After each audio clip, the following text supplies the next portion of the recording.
Hello दोस्तों, नमस्ते, प्रणाम। मैं भारती तिवारी आप सभी का स्वागत करती हूँ आपके अपने चैनल मंजूगिरी 89 पर। और ये देखिए प्रयागराज, मैं हूँ मंजूगिरी। मेरे भीतरा से निकली है बेटी हो कावन दे,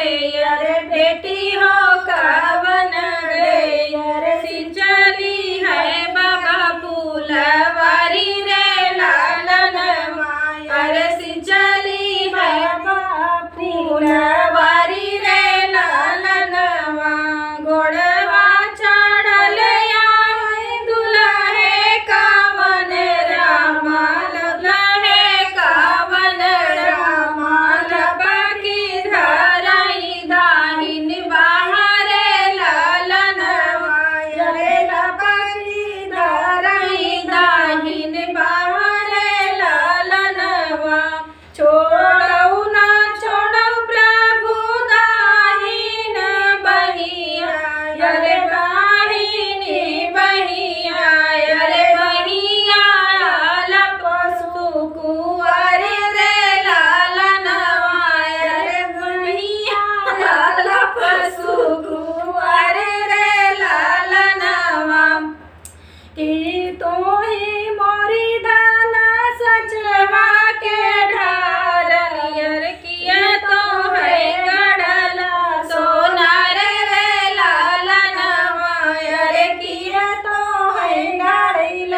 सोनार रे लालन माया, नहीं हो रे प्रभु हम सचवा के ढारनियर, नहीं हम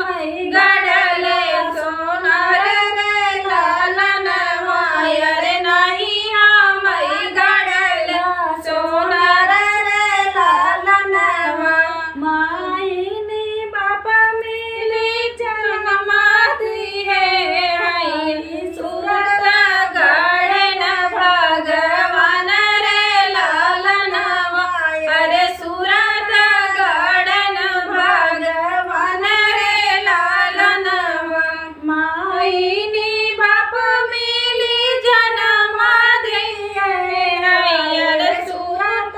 गढ़न भगवान रे लालन माया, रे सूरत गढ़न भगवान रे लालन माया, भीतरा से निकली है बेटी कावन दे,